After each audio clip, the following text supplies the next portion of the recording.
Colgate University was Lowry Air Force Base, Denver, Colorado, for 8 months of air intelligence school training, multi-service 8-month program training us officer students to be air intelligence officers.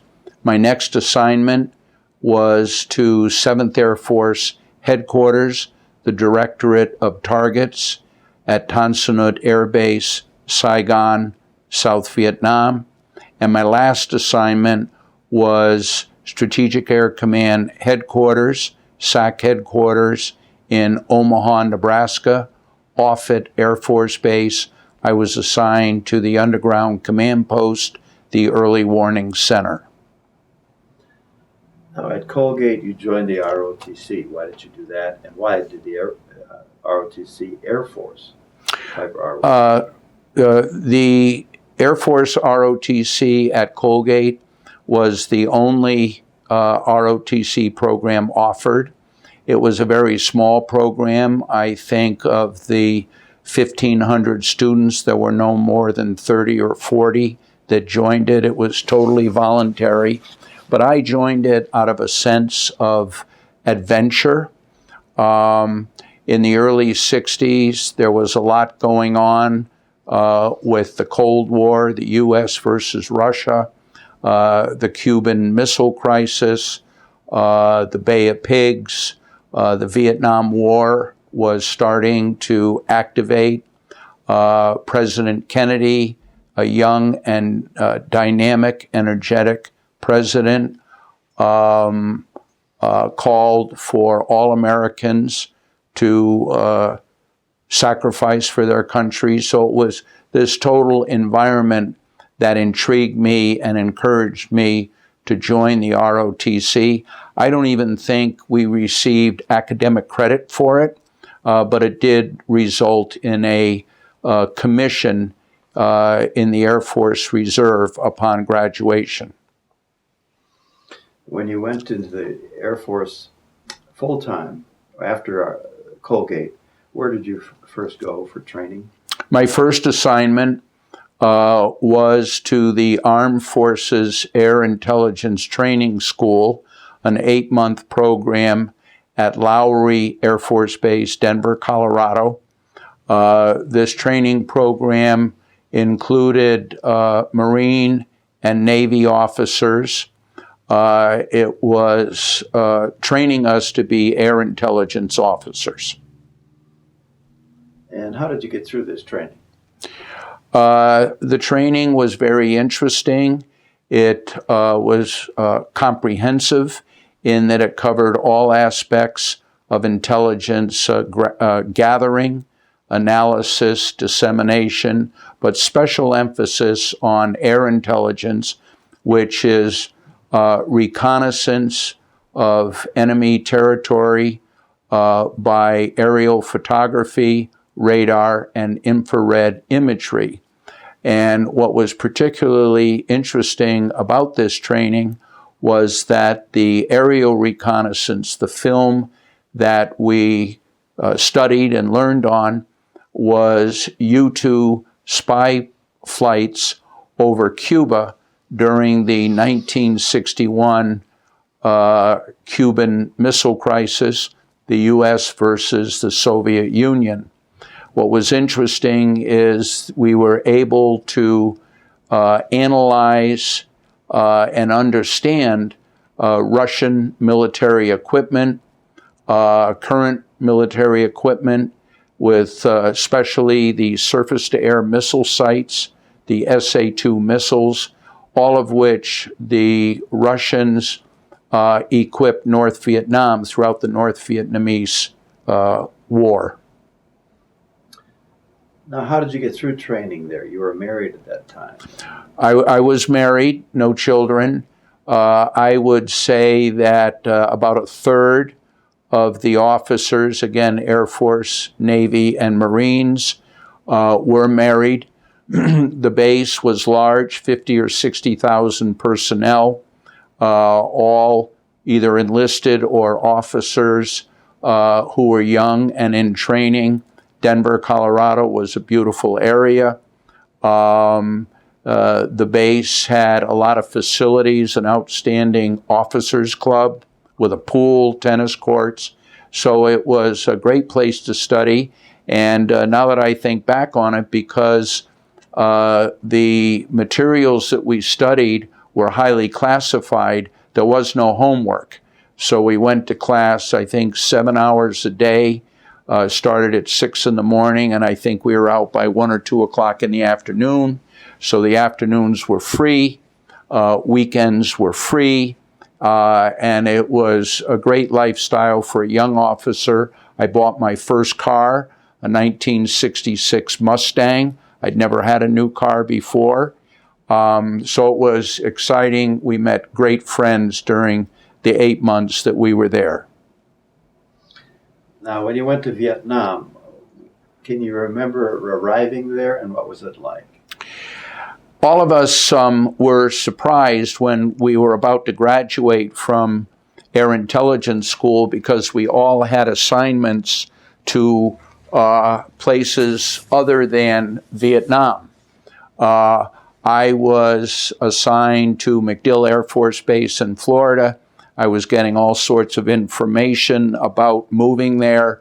My wife was getting information about the Officers' Wives Association and so forth.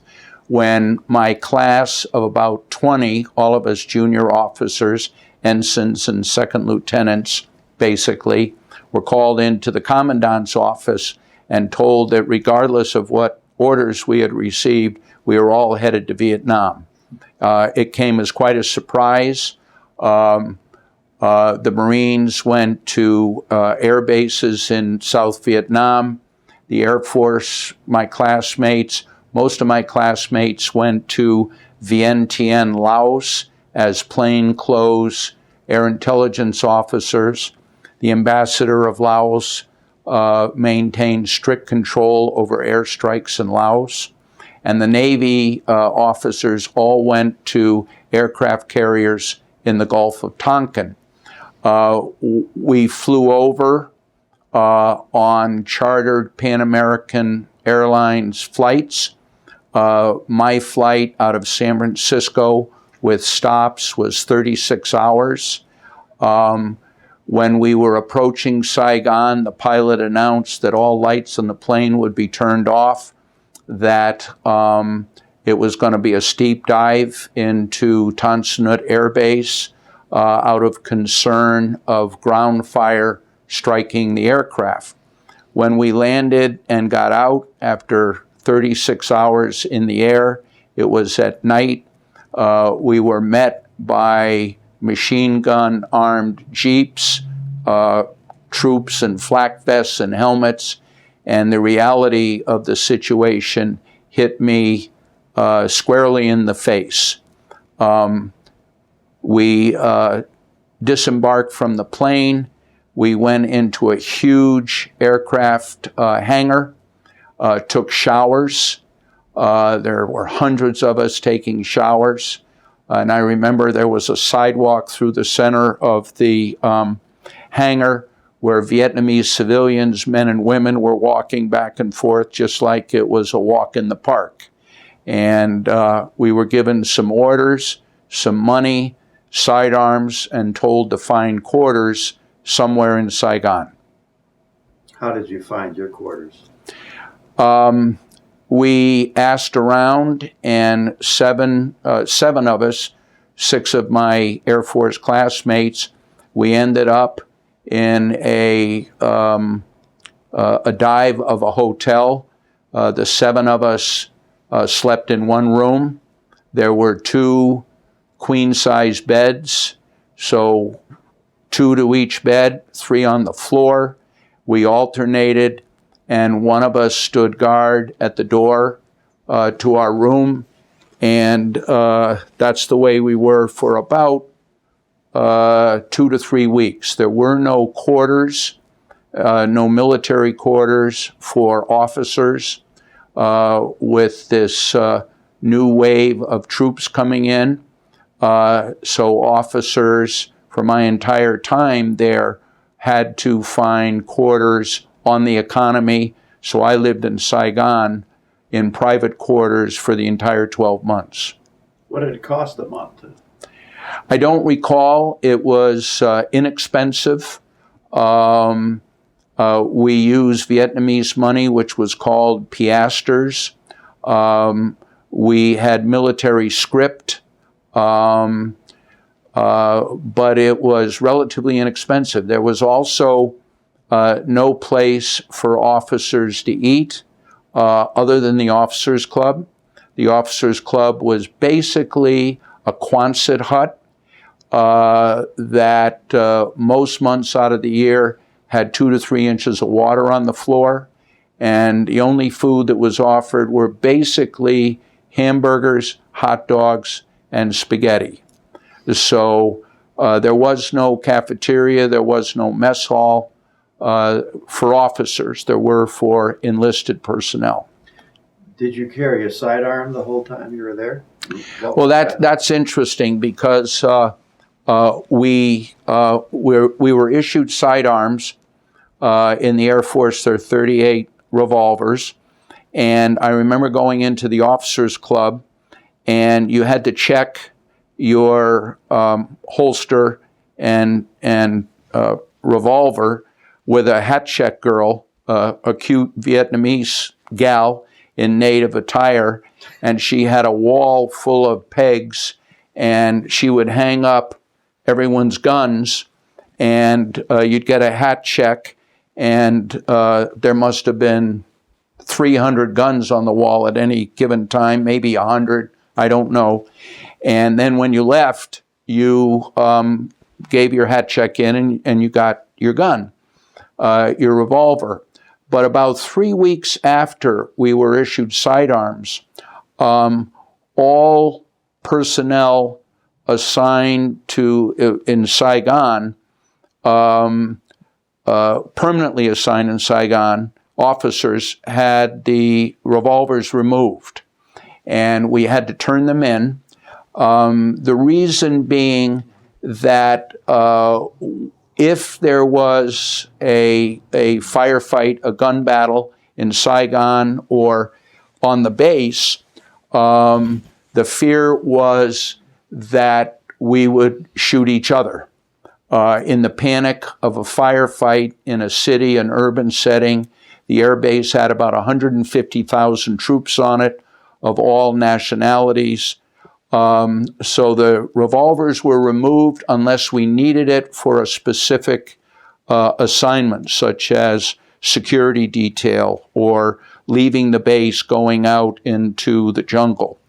So what I did, out of concern for that, I had my father in New Haven purchase and send me a Derringer, an over and under 22 Magnum hollow point Derringer, and he bought it from a gun manufacturer in New Haven and shipped it to me. And I remember getting it, and at the Air Force Post Office there was a big sign above the window saying shipping of firearms was illegal, and the airman postal clerk handed me this big package, and stamped all over it, it said firearms and inside and gun and so forth. My wife sent me 24 bullets, 22 Magnum hollow points wrapped in wax paper and inserted in a chocolate cake. I'll never forget that, because all my roommates knew you couldn't buy it 22. It wasn't military issue ammunition. So the only way I could get it was from home, and she sent it in that cake. We had to eat the cake immediately, and we're pulling these bullets out wrapped in wax paper. I carried that weapon ace bandage to my thigh, and I also carried a switchblade knife in one of my pockets. That's very interesting. In your unit, what was your primary job? Or how did it develop? Yeah. I was assigned to the Directorate of Targets, which was responsible for identifying, selecting, and nominating to higher headquarters targets for airstrikes over North Vietnam and Laos, and in some instances, Cambodia, all of which was highly classified. Came out many years later that we were bombing Cambodia and Laos, unbeknownst to the general public. So we used aerial reconnaissance, primarily tactical reconnaissance planes, RF-4s, RF-101s, U-2s, and in some instances the SR-71.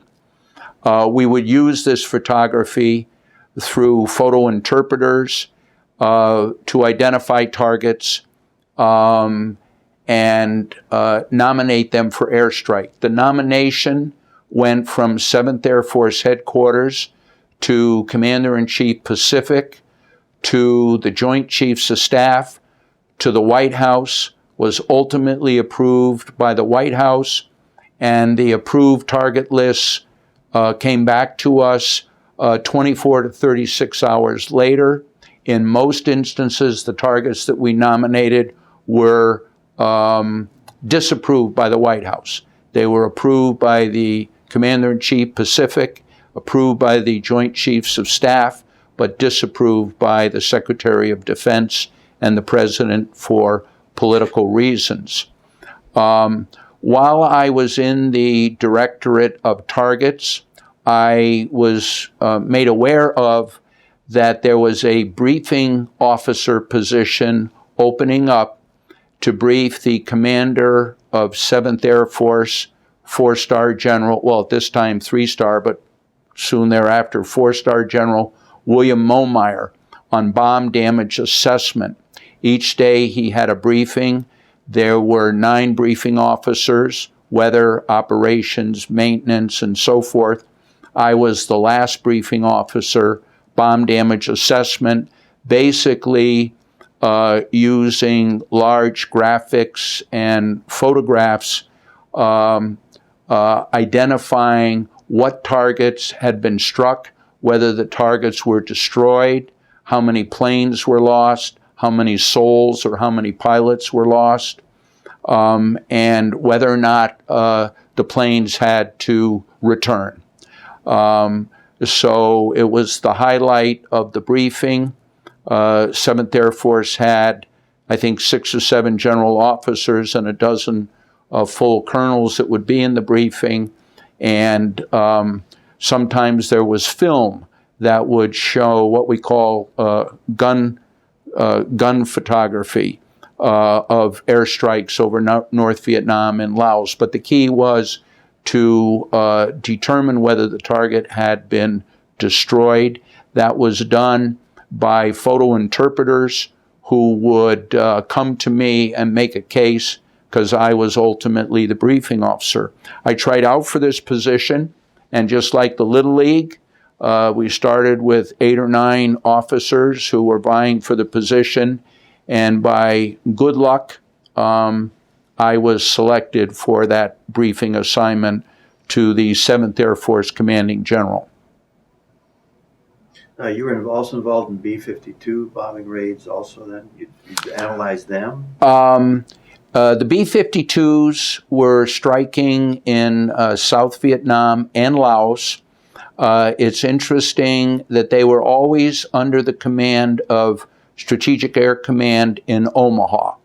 7th Air Force and General Westmoreland, Commander, U.S. Military Assistance Command, Vietnam, would nominate strikes and would consult, but the ultimate authority always resided in Omaha, Nebraska. So those B-52 bombers were separate from 7th Air Force. The strikes were called arc light. It was carpet bombing, generally of troop concentrations or enemy positions in the jungle. The bombings were greatly feared by the Viet Cong and the North Vietnamese. They were devastating. Even if enemy personnel were not killed, typically their eardrums were blown out. They had all sorts of internal injuries just from the concussion if they were a mile or so away. But they were always under the control of Strategic Air Command in Offutt. The bombers came out of Andersen Air Force Base in Guam and Utapao Royal Thai Air Base in Thailand.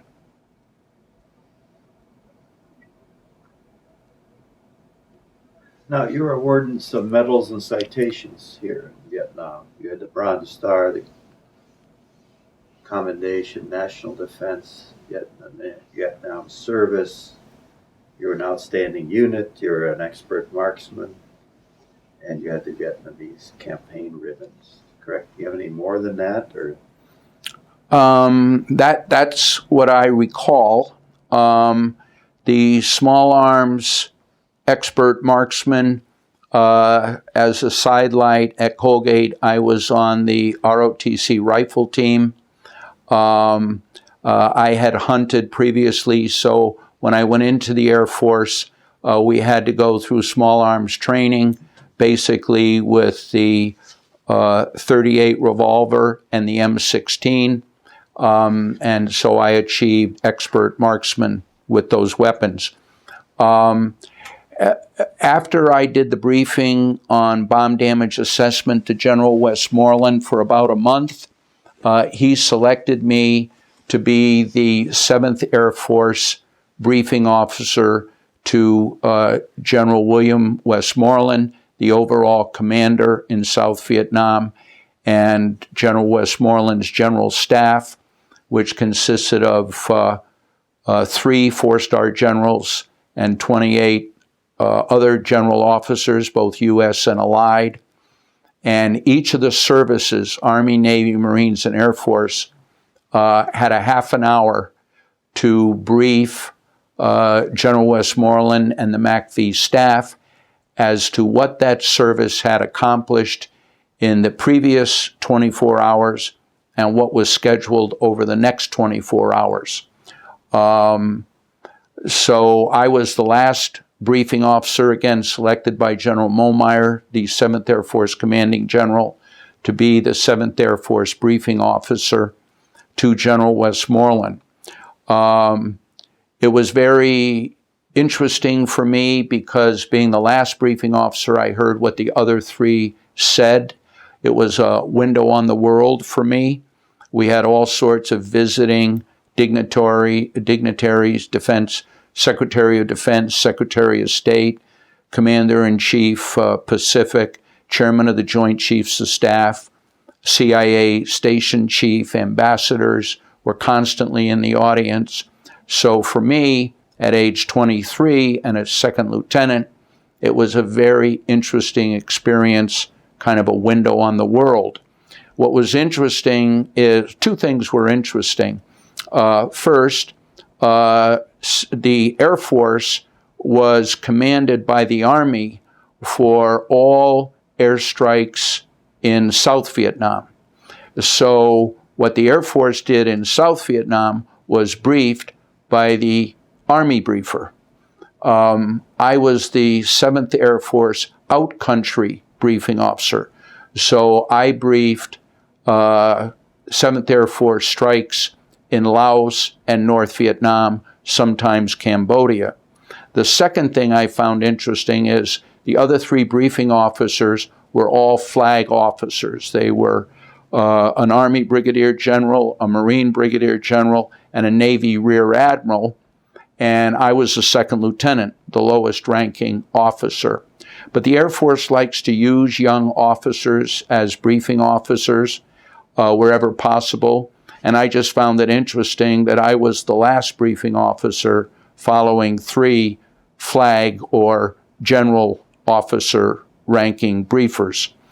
I found that a couple of things. One, being young and not being political as a briefing officer, bucking for promotion, General Westmoreland took a liking to me.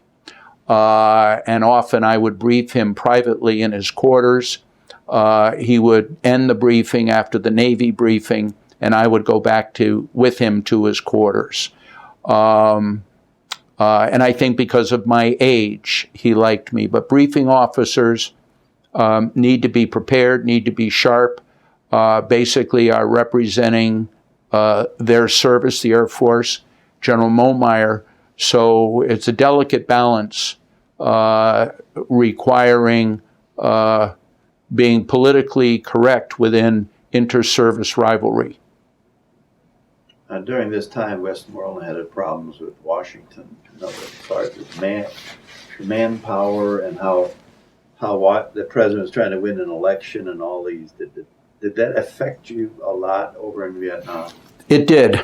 And it affected us in a number of ways. Our primary problem, in my view, and speaking specifically for the Air Force, out-country strikes, North Vietnam and Laos, were the rules of engagement which effectively limited us, restricted the Air Force from attacking the targets that needed to be attacked, when they needed to be attacked, and how they needed to be attacked. I can give some examples. The rules of engagement, and this was a top secret document about as thick as Webster's dictionary, said that in Laos, if a military target was more than 150 meters off a main road, the Ho Chi Minh Trail, it couldn't be struck.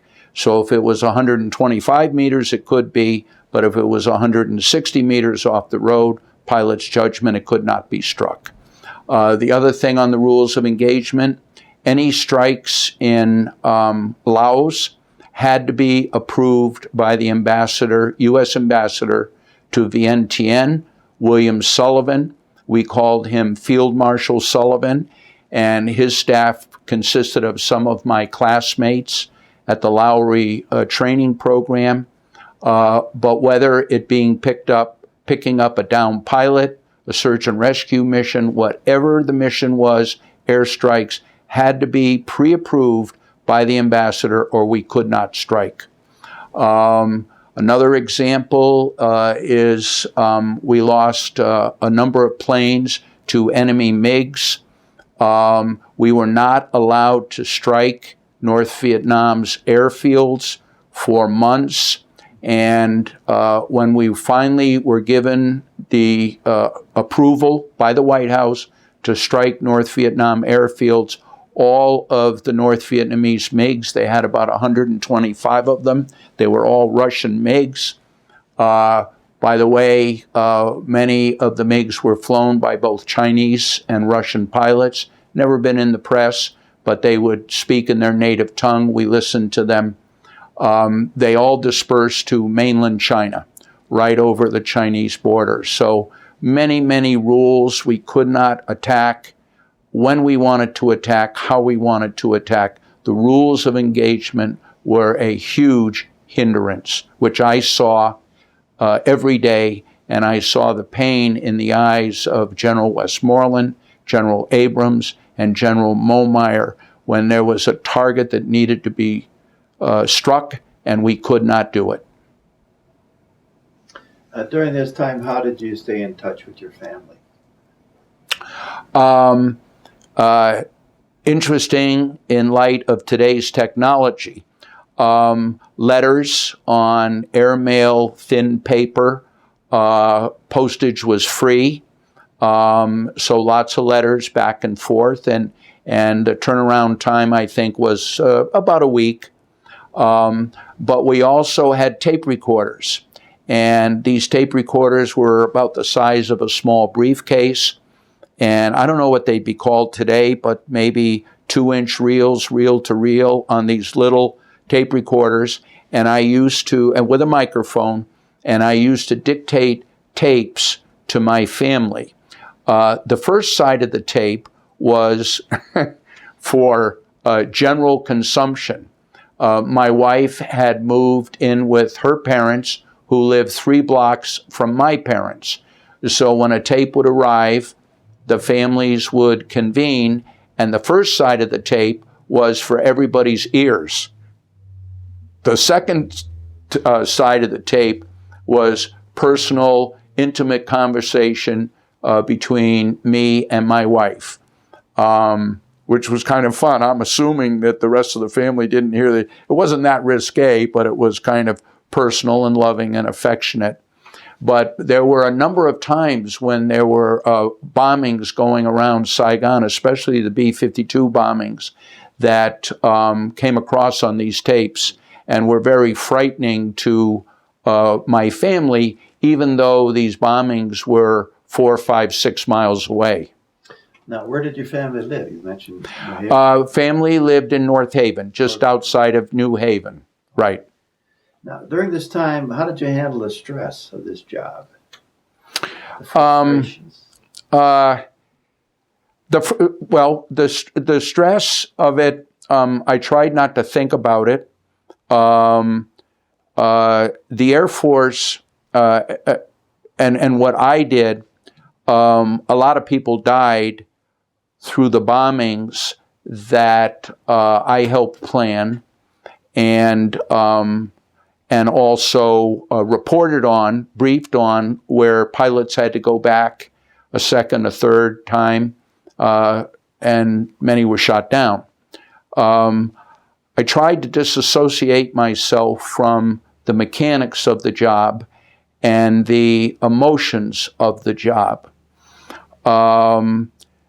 And really there was nothing else to do for me but work 7 days a week, 10 hours a day. I did have an interesting home life in Saigon. I can talk about that in a minute. But I'll give you one example that I recall.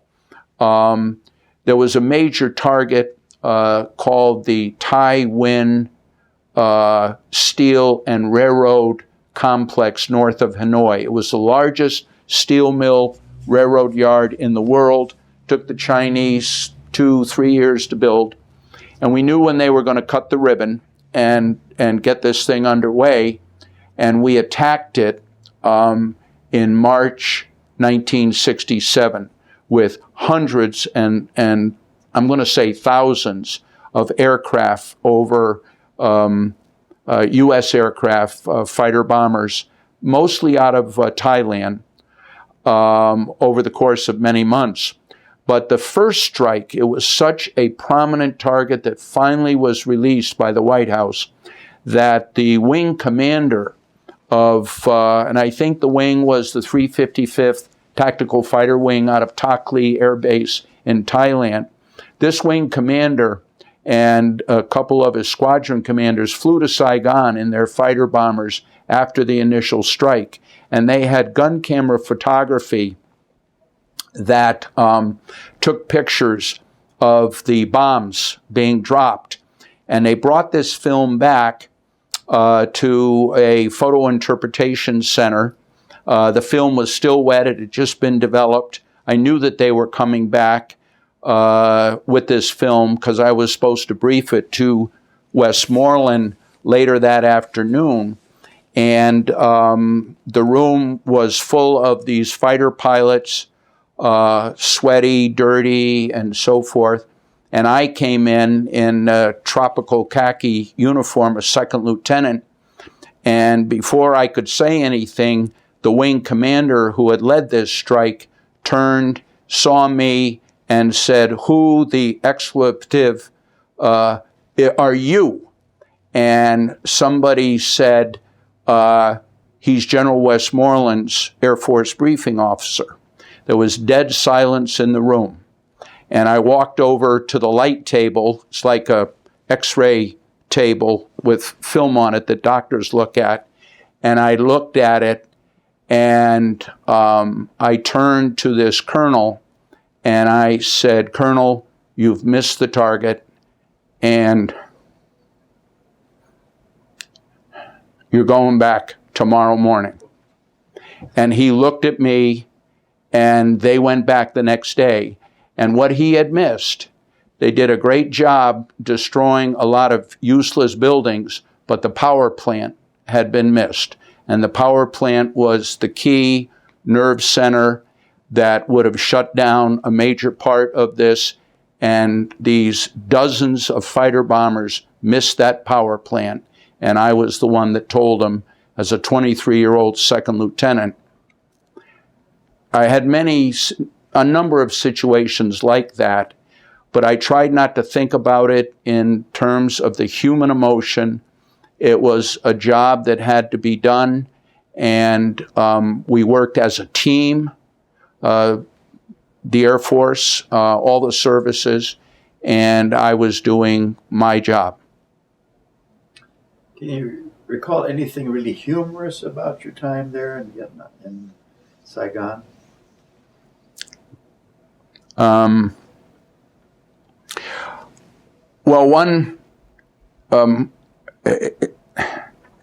nothing really comes to mind, but one situation does. My second week there, it was right before Christmas, and I had a revolver. We still had them. Officers did. And I was in an annex to 7th Air Force Headquarters waiting for an assignment to the Directorate of Targets. I was in a photo reconnaissance technical squadron, part of an old French Foreign Legion fort. And the base came under attack. And sirens were going off. All the lights were turned off. You could hear gunfire off in the distance. Again, it's a big base, 150,000 troops. And I turned to the first sergeant in our unit, and this is now about 2 o'clock in the morning. I'm the only one armed, and there were 20 some odd enlisted men with me. And I said, "Where's the armory?"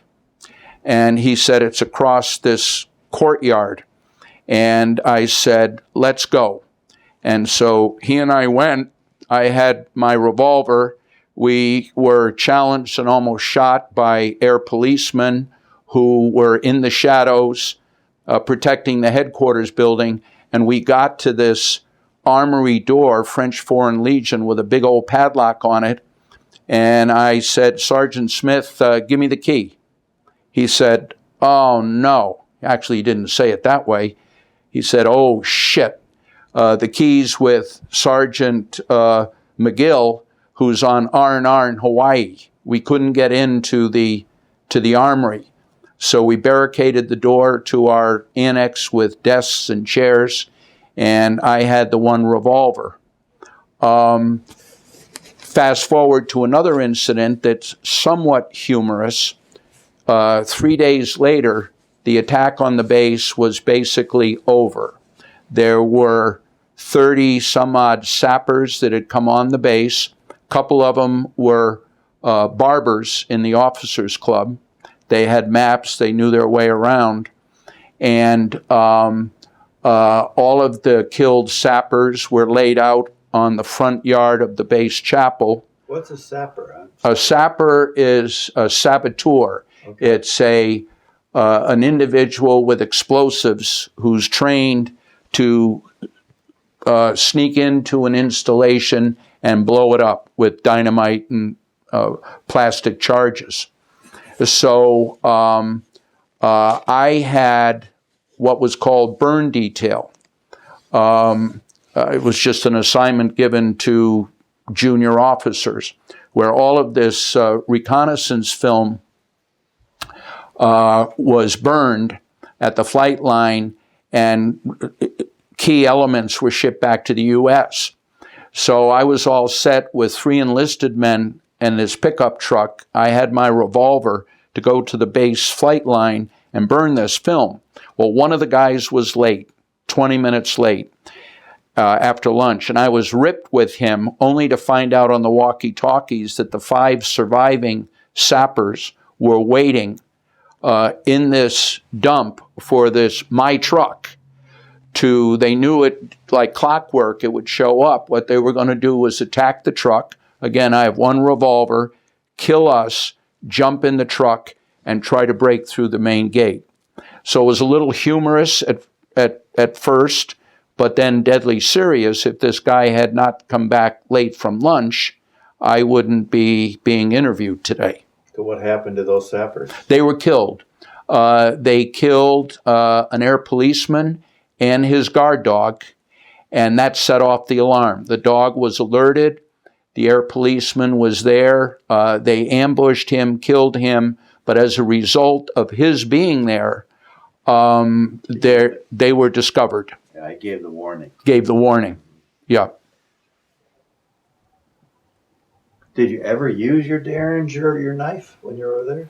I used the knife once, and it was relatively early on in Saigon, and I went into Saigon in plain clothes. We typically did not wear uniforms because there were bounties on officers' heads. Although clearly we were American and close haircuts and so forth. And I was told that if I took a taxi cab and it ever went over a large bridge, that I would be captured. It was basically headed to the Cholon section of Saigon, which was Chinese and a nasty place. And so I did take a taxi into Saigon, went to an Army Officers Club there called the Rex Hotel. And on the way back, 10 o'clock at night, curfew was at 11, this taxi cab headed toward a bridge. It was a huge bridge. And I kept saying in Vietnamese, "Cam Dao," which means stop. And the more I said it, he speeded up. It was one of those little Renaults. And so I took the switchblade out and I put it under his ear, nicked him a little bit, and I said, "Cam Dao." And he hit the brakes, immediately did a U-turn, and got me back to my quarters. So that was the only time that I used it. Now, when you returned to Offutt after that, can you talk about that a little bit? Right. You spent a year in Vietnam. I spent a year in Vietnam, and it was a one-year assignment, and almost to the day. So I was transferred, got orders, to Strategic Air Command Headquarters, Offutt Air Force Base, Nebraska. And I was assigned to the 544th Strategic Aerospace Wing, which is a highly classified, super secret photo reconnaissance intelligence unit that analyzed satellite SR-71 and U-2 photography throughout the world, but in particular Russia and China. And the 544th, along with the CIA and an organization called National Photographic Intelligence Center, an affiliate of the CIA, they're the ones that did all of the super secret aerial reconnaissance over the Warsaw Pact.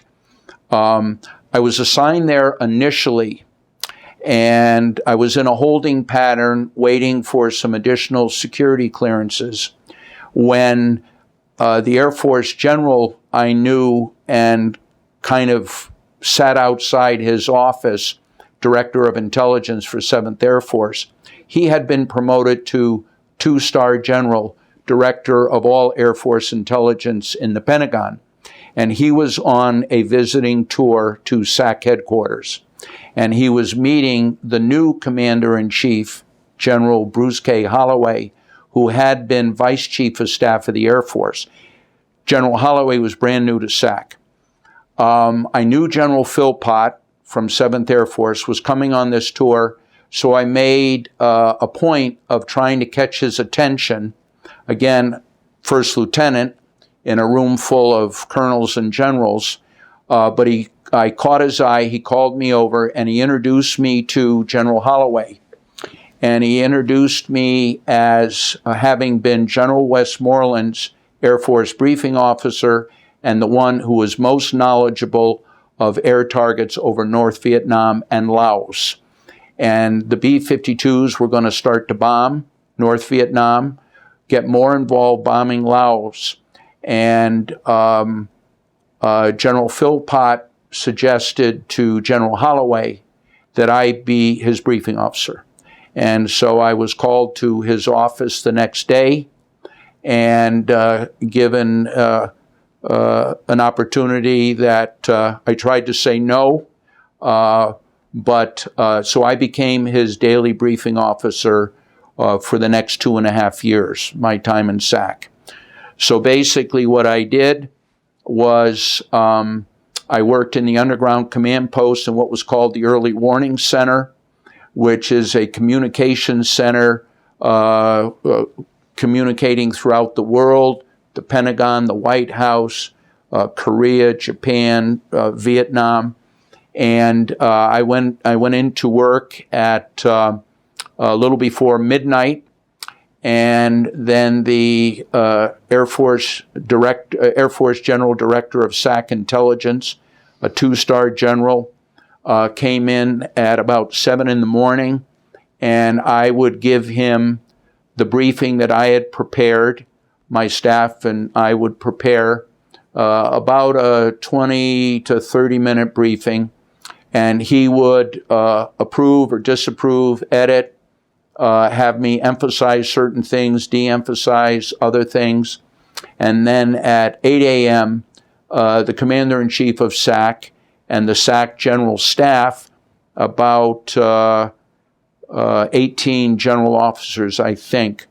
Some weren't invited to the briefing. I met with them separately, but so let's say a dozen or so, and there would be a weather briefer and maintenance and so forth, and operations, but I was the intelligence briefing officer, basically dealing with SAC's nuclear readiness worldwide, but also with an emphasis on Vietnam. How did your wife deal with you being away, and then later on you're together at Offutt, correct? Right. We met at Offutt, and our household goods, what little we had, was shipped to Offutt, and we lived in a private rented home just off the base. And we again met a wonderful circle of young officers. Many of them were married. We were the first one to have a child. My wife became pregnant soon after my return. Our daughter was born at the Offutt Air Force Base Hospital. I think she did like the Air Force life and social aspects of it. Junior officer. The one thing that bothered me is we, working in the underground command post, every 3 months we had a Strategic Air Command worldwide war operation. And it lasted for 3 days. And there was a political scenario, and it was always effectively a nuclear war with the Soviet Union. And I was the briefing officer. We sat in the underground command post right next to the famous red telephone, which, by the way, was never used when I was there. There were much better ways to communicate with the president, who SAC reported to directly, than that red telephone. But it was kind of famous in movies and things. And what always disturbed me is at the end of the first day, Omaha and Offutt Air Force Base was obliterated. It was destroyed by nuclear weapons, and we went to the Airborne Command Post. SAC had a Boeing 707. Chrome Dome. Well, that wasn't Chrome Dome. Chrome Dome was B-52s that were on alert in the air. Okay. And there were 25 or 30 B-52 bombers that were armed with nuclear weapons in the air all the time being refueled, and that was Chrome Dome. Okay. And that was going on when I was there. There were a couple of B-52s that crashed, and Chrome Dome ultimately ended, and actually we lost a nuclear bomb in the Antarctic, but we found it with photo reconnaissance and beat the Russians to getting it. We lost one off of Spain also. I've seen that one. So, yeah, we actually lost two, I think, while I was there. But it was called Looking Glass, the Airborne Command Post, had a general officer on board. And so for the next 2 days, the war was conducted by the Airborne Command Post. But what bothered me is not that I had died in the underground command post, but everybody in Omaha, including my wife and my newborn daughter, had been vaporized. And that did bother me a lot. Can you recall the last day of the service when you were finished? I'm trying to recall it, and I say that kind of tongue-in-cheek because I signed out and got discharge papers, which I still have. They're very important papers. But the uniform I was wearing on that day, with the exception of my underwear and socks and shoes, but the pants, the belt, the shirt, the tie, my blouse, the hat, my ribbons, my rank, I was now a captain, all of that is still hanging in a garment bag at my home here in Simsbury, Connecticut. So that's kind of interesting. I revere that uniform and actually have asked my family in the event of my death that I be cremated wearing the uniform. It means a lot to me. But also, I still have storage boxes, moving boxes in my basement at home, maybe 3 or 4 of them, that say Captain Raleigh Sterrett, U.S. Air Force, Offutt Air Force Base. So these were moving boxes that I've kept, had my household goods in it. So every so often I get down to the basement, I see that, and it reminds me of that day in February 1970 when I was discharged. Did you use a GI Bill or anything like that when you left? I thought about using the GI Bill. I was going to use it to acquire professional designations in my career, my profession as an insurance agent and registered representative selling securities. But I never did. And I was reluctant to take advantage of benefits or notoriety. I felt, and to a large degree I feel this way today, that what I did, many people did, and I was a citizen soldier, no intention of a career, although I did consider it. I had a terrific adventure, good friends, but I didn't feel the country owed me anything. And so if I could afford to get my own professional designations, which I did, that's the way I did it. Did you keep any close contacts with any of the relationships that you established in the Air Force? Yes. As recently as today, March 20th, I emailed one of my SAC buddies. He and I became alternate briefing officers. He lives in Oklahoma, and we exchange emails about every 2 weeks on various subjects. I also email on a monthly basis, and traditional mail also, one of my Saigon roommates. He also went to Air Intelligence School. He was 7th Air Force expert on the North Vietnamese railroad system and bridges, targets, what to bomb, and so forth. And we were roommates along with 4 others in a villa outside of Saigon, private quarters, paid rent to a Vietnamese landlord. So I am in touch with my former Saigon roommate and his wife, and my SAC buddy and his wife. Those are the only 2. After leaving the Air Force, did you join any veterans organizations? I didn't for a long time, but in the late 90s, I think it was 1997, because I just got my 15-year pin, a Rotary friend of mine who was an active member of the VFW encouraged me to join.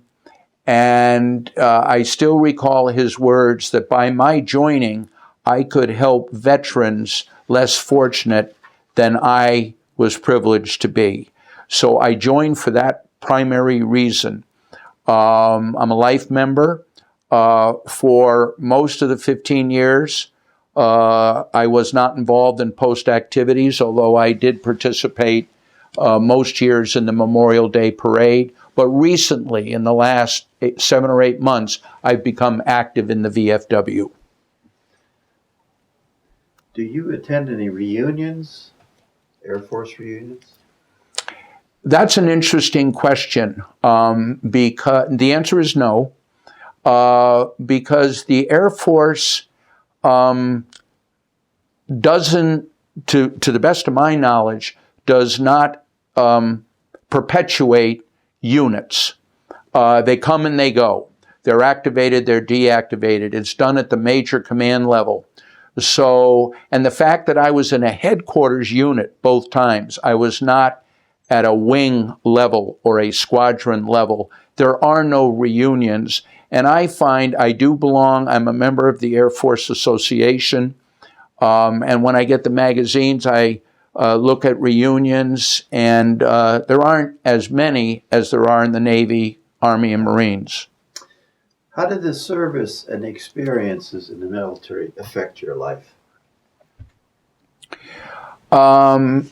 It affected my life positively in a number of ways. It has perpetuated a feeling of patriotism and support for the military personnel and veterans, certainly those less fortunate than I, those that are wounded, disabled. It taught me responsibility, discipline, organization, presentation, many skills that to this day, at my now age, almost 70, I still use. It was a very, very positive, worthwhile experience for me and for my family, my wife and my daughter. Is there anything you'd like to add to this interview? We're wrapping it up right now. We've talked about a lot of things. I really appreciate your time and sharing your experience with us. Thank you. Yeah. I guess I'm greatly appreciative to have the opportunity to discuss my experiences. Having strong national security, I feel, is very important to our country and its survival. I saw many, many things, both good and bad, in terms of military, international relations, and politics at the highest level.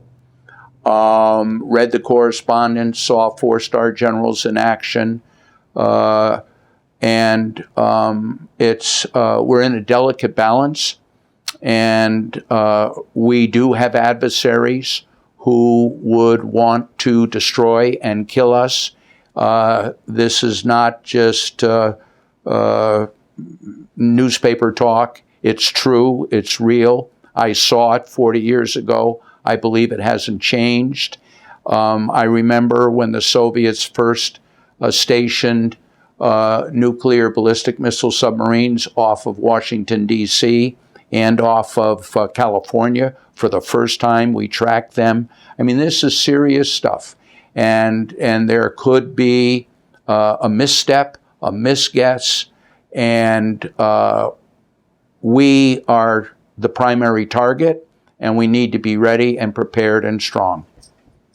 Rolly, I really appreciate this interview. Thank you, Oz. Thank you very much. Thank you.